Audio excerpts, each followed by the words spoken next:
That's a relief.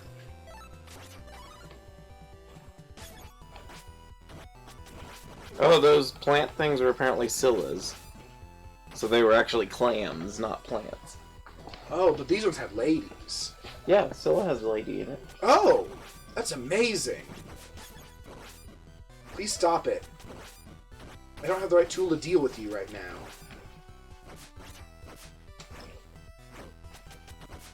Oh, I took a ton of damage on these stupid boys. Alright, I got the water. I need health, though. Here, instead of holy waters, I guess he throws a ball of space. So the thing I picked up earlier is gone now, so I think I still have it. Oh yeah, I forgot I have,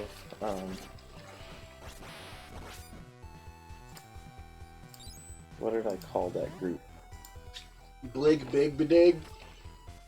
I think that's a stupid name, honestly.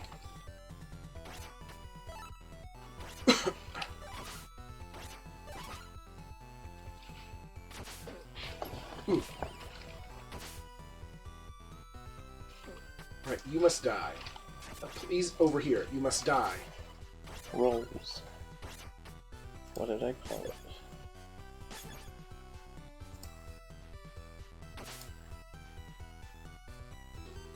Alright, hit you with the Wappy-Doo this time.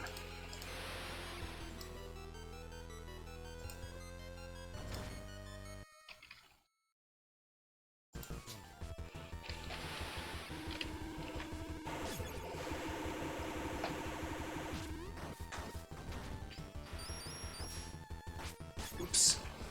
Oh. Oh god, I forgot that he's a turtle. What? Ow. You did? No, I forgot that he was going to fall at that point. Oh, he's bubble manning you, and you died. Bubble Man doesn't have a shield. Well, now he does. Oh man, you didn't even heal when you die. That puts me at a severe disadvantage. Well, the character who wasn't playing doesn't heal. Right. Ow. An awful lot going on right before the boss, don't you think? He's bad. They can't fight a turtle with a lady. At least I'm getting to learn your pattern. This guy's name, by the way, is... Ah! Shoot. Focalore. How do you know? By looking at the wiki. Focalor. Haha! Your turtle tricks, ow! They can still fool me, apparently. Focalor is a powerful Great Duke of Hell. He's from the Goetia. Yep, commanding 3 or 30 legions of spirits. That's a pretty large difference. Focalor is mentioned in the Lesser Key of Solomon as the 41st of the 72 Goetic demons. According to the grimoire, Focalor appears in the form of a man with a griffin's wings, kills men, drowns them, and overthrows warships. But if commanded by the conjurer, he will not harm any man or thing. Focalor has power over wind and sea. I think he specifically has a griffin's wings, which are an eagle's wings. Yeah, but also in the one that's here, he doesn't have any of that. Well, he's a turtle. Yeah, he's a turtle with like spindly arms and like a bear snare for a head. I mean, as most demons have in secret. Focalor has a power over the wind and sea, and had hoped to return to heaven after 1,000 years, but he was deceived in his hope. One of the 3 archdemons, Luciferge Rofocal, has his second name as an anagram for Focalor, implying an intellectual relationship. Oh, Lucifuge. So he runs away from light, he does not carry it. It does a scare. Oh, she has less hit points too. Yes. 2 less hit points. And she takes more damage? Yeah. That's harsh. She whip a lady. I mean, if that's what she wants to do. Give me the pointies. So I have 2 life bars if I manage them efficiently. Game Grumps. Savor the peelies. Oh, he's a zippy turtle. Man, I can't contend with that. It's like a horsetail. It's a turtle with a horsetail. What? I take offense to that. Ow, why did I get hit? Oh, I have to stand up to throw my daggers. I do not... I think that's really dumb. That you can't duck and attack? You can, but it will force you to stand up. Yeah, so you can't duck and attack. You can duck, then attack, but you can't duck and attack. You can bump and attack. Do you remember Bump in the Night? No. The, like, claymation cartoon show kind of thing from, I remember like, the 90s? Mr. Bumpy. Yeah, that's the one. I don't know anything about it except that it existed.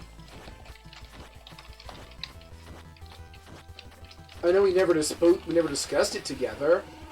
I remember the show. Yeah, it was called Bump in the Night from 1994. Oh, the main character was Mr. Bumpy. Yeah, Mr. Okay. Bumpy was the main character. All I remember is that he was green-colored. And he eats socks. Oh no. What's he gonna do? And he looked like that. So how do I fight these bubbles? Not like that. Not with my head. I mean, you do destroy the bubble by doing that, but it's not the most effective way of doing things. I remember watching Bump in the Night during the day on TV with my parents in their room. What is your up attack for? Oh man, you Newman. I'm gonna go over here. To evade turtle energy. Oh, so he doesn't belly flop on you? Yeah, now I hate this attack. It's bad for me. With Lady, you could slide kick out of the way when that happens. Oh, she's alive!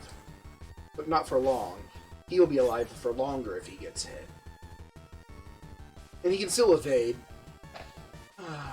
But can he evade? Oh no.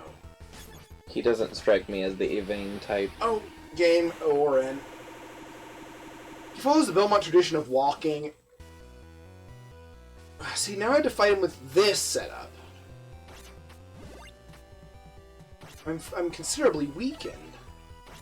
So it's one of those games that punishes you for failing in a way that doesn't make it to where you can succeed later. Right.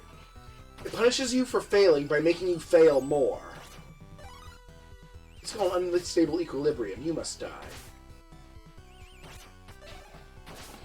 It feels like it almost be quicker just to die now, but that's poor sportsmanship. I'm gonna whip a turtle. It's a fascinating trope, I think.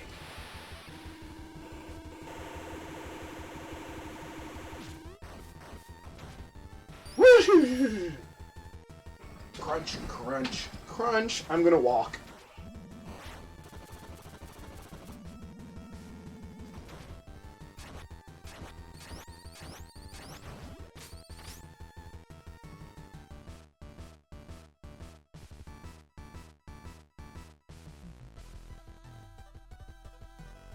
The rich get richer and the poor get poorer, basically.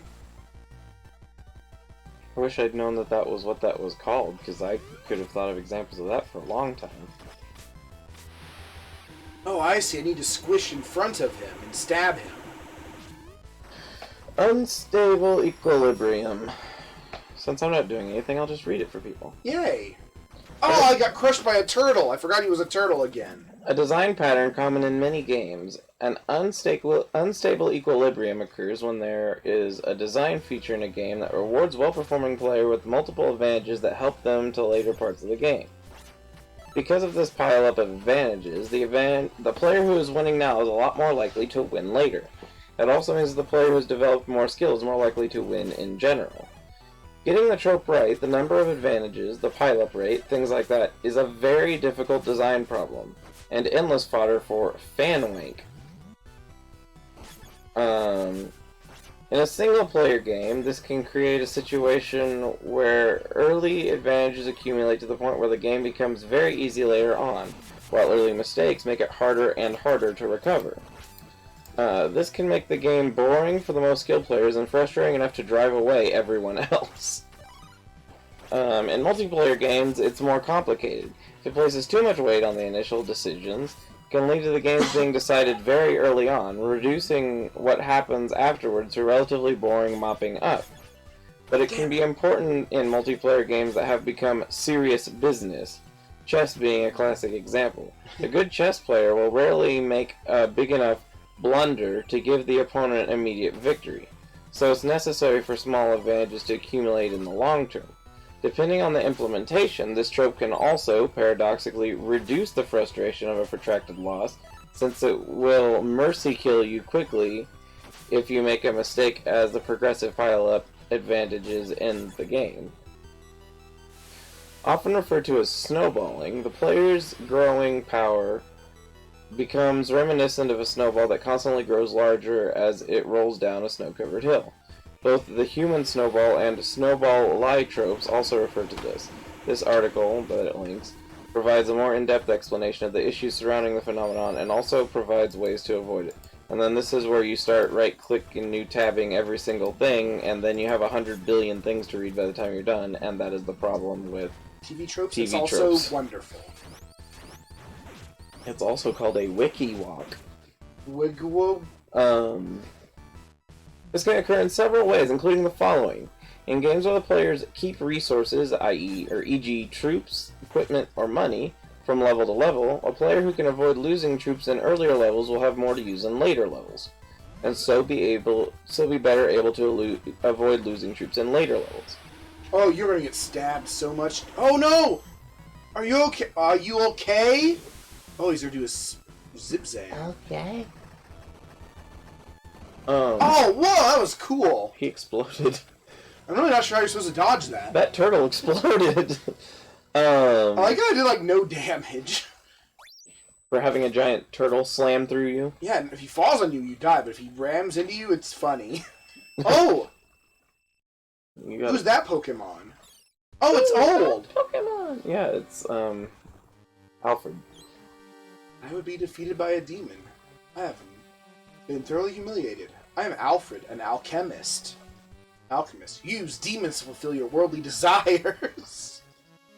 Every achievement requires a fair exchange. Even using demons is sometimes necessary. You have your own goals, correct? My power may be of use to even you. Your existence is unsettling to me, but your skills are not without value. I'll leave your head where it is for now. The rest of you can come with me. Mm-hmm. The rest of him walks off, but his head stays there when that happens. There's a way you can refuse allies. Well, that's not an option, but I mean, not that I would. Let's see here. This can be prevented by either subtracting... This looks terrible. Subtracting troops from the player at regular intervals, or instituting dynamic difficulty so that the strength of the opposition is proportional to the player's own strength. This can open up its own loophole abuse, but nothing is perfect. Also can be lessened by capping the number of resources you can bring over. In role-playing games, the hardest parts of the game will often be relatively early on, when you lack money, supplies, equipment, skills, etc., experience points, and possibly even party members. As your party grows exponentially stronger, it becomes increasingly difficult for enemies to remain challenging simply by proportionally increasing their strength. There are often also bonus areas that are harder than normal areas but have more powerful equipment, such as the Infinity +1 sword or a heart container. Players who can beat that area will be rewarded by having the rest of the game easier. It is often observed that anyone who is good enough to get the Infinity +1 sword doesn't need it to win the game. I do not like these things. Bragging rights reward. What are they? Oh, they're Gusians. I forget what those are. The monkey. Oh yeah, and man, Old has like even less hit points than Miriam. Old. I mean, that's what Vinesauce called her. Her. Him, yeah. The nerve is... My red dragon just fell into my light. That's where he belongs. Oh, no, it isn't. That's how my Mew toy got destroyed. It fell into the light and I didn't know it, and then I turned on that light not knowing, and it melted. Yeah, it melted the battery holder, and the battery packet exploded. Yep. And it's sad because that was an import, and it's probably hard to find a replacement.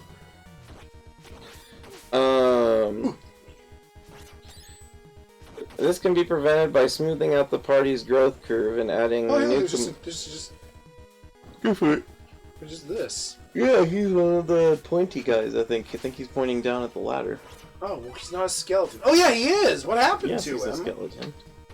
Ooh, I have a demon. Smoothing out the party's... Well...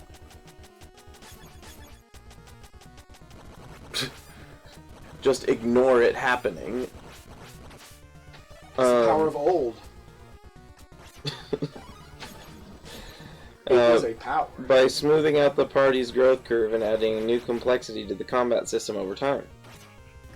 Rather than giving everything out up front, instead relying on bigger numbers win. Create a combat system that forces the player to use what they have in new and innovative ways to win. In many empire building or 4X games, such as the Civilization series, although 4X would not include Civilization necessarily. I mean, kind of, maybe? I don't know. Maybe. A player who conquers more area will have a larger production and research capacity, thus enabling them to get further ahead. Oh no. I can't stop yawning. I'm not even tired, I'm just yawning. Oh, no. Get further ahead. This often leads to a situation where once one side is ahead, it is very difficult, if not impossible, for the opponent to catch up. And a significant portion of the game can be just mopping up weaker neighbors. Games with strategic resources that enable the construction of higher power units only add to the importance of territory control. A solution is to add variable player goals, allowing players to win from behind or by surprise. Even the first Civilization game allowed you to win by either conquering the world or being the first nation to launch a successful interstellar mission to Alpha Centauri, which still seems impossible to this day. With proper management, this is possible even if you only have a normal-sized empire. Later games evolved and refined the concept, so that by Civ 5 it was possible to achieve cultural or diplomatic victory with just one city. Note: unfortunately, 5's implementation brought with it its own problems. See example in the folders below for details. Alternatively, as the resources and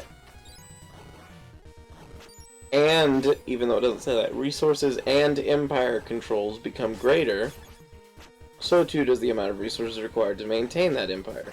Nope, they all take the same amounts of damage, they just have different hit point values. Resulting in a punctuated equilibrium of highs and lows, as the empire must sink resources into expansion for a long time before those resources begin paying themselves later. Oh, it's Pig! When the alliances are implemented correctly into the game, they can help create a sort of natural equilibrium as lesser empires gang up on the leading superpower. MMOs have this because the higher level you are, the easier things get. Space shooters. Yep, because you lose everything when you die. Yep, lose power-ups on death. If you're not good enough to survive when you had a planet's worth of weaponry attached to your ship, you're probably not going to do much better when you're demoted to a single gun that can only have one bullet on the screen at once. I always hated that. One bullet at a time, and... No, I just hate... Continuing is painful. Yes, that trope. Continuing is painful, I hate. At least I hate it when it's in something. Yeah, it's really, It's fun to read about.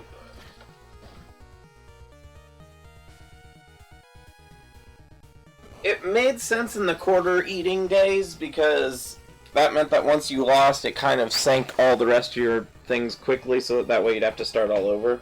I don't like this. I don't like that either. Oh no. Oh, my crab stick!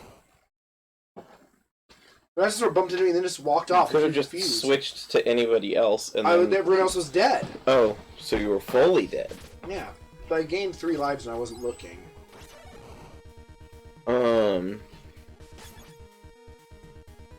Racing games have rubber banding to try and keep this from happening, depending on how the rest of the game is done, and how the decision to use or not use rubber banding is integrated with it. It can either exacerbate the problem for the player and make the game too hard, or exacerbate the problem for the AI and make it too easy, or otherwise mess with the game balance intended in unintended ways. Perversely, such things can make being behind for a time a valid tactic, as other advantages are gained from being behind. Some games have combo systems, which once you lose the combo messes everything health up. Extension. Now she's a stronger lady. I thought you liked the knives. I like these knives better. Hello. Oh, I thought you had skipped it. You turned around for a second. Oh.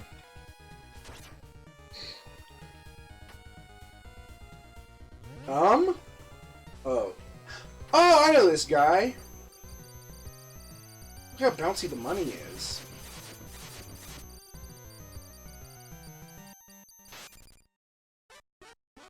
It is pretty Hey, he has his own digital laugh. I hate to break it to you, but I don't have any money.